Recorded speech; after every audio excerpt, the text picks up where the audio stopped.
नमस्कार मु प्रियदर्शिनी दास ओडिशा रे न्यूज रो पुरी श्रीमंदिर रे हेला बड़ महास्नान नीति भीतर काठ निकट रे रक्त छिटा पड़िथिबारु करा जायछि महाप्रभु महास्नान नीति।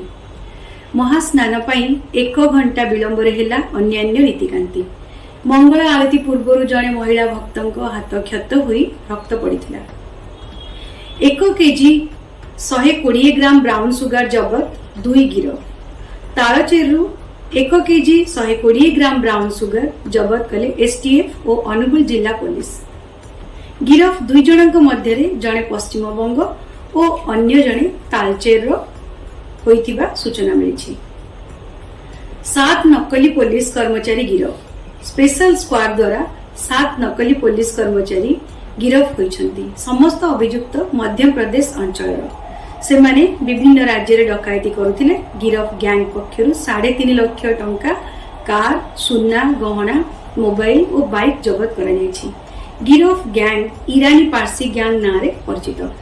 भुवनेश्वर रे गत 3 मास हेबो 11टी डकायती करछन्ती। 2024 निर्वाचन प्रचार एप्रिल 24 रु गंजाम जिला हिंजली रु आरंभ करिवे मुख्यमंत्री तथा बीजेडी रो स्टार प्रचारक नवीन पटनायक।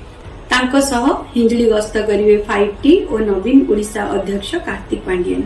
आसंता 30 तारिख रे हिंजली विधानसभा आसन पई करिवे नामांकन। आज तापमात्रा रे सामान्य ह्रास। आज राज्यर 18टी सहरर तापमात्रा 40 ऊपर रहितिला। 42.8 डिग्री तापमात्रा सह पारलाखेमुंडी राज्यर सर्वाधिक उत्तप्त सहर। नयागढ़ रे 42.2 डिग्री, भुवनेश्वर और बलांगीर 41.8 डिग्री, अनुगुल रे 41.7 डिग्री, नयागढ़ रे 41.5 डिग्री और कटक रे 38.2 डिग्री तापमात्रा रिकॉर्ड करा जायछि। राज्य रे आहुरी 4 दिन हीट वेव वार्निंग। दिन तापमात्रा 45 डिग्री छुईबा नै पूर्वानुमान करछि पाणीपाग विभाग। 24-25 रे उत्तर और उपकूल रे ग्रीष्म प्रवाह येलो वार्निंग।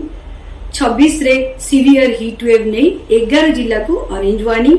27 रे सीवियर हीट वेव नै 19 जिला को ऑरेंज वार्निंग जारी कर दैछि। ए नै पाणीपाग केंद्र निर्देशिका मनोरमा महांती सूचना दैछन्ती। नमस्कार, शुभरात्रि।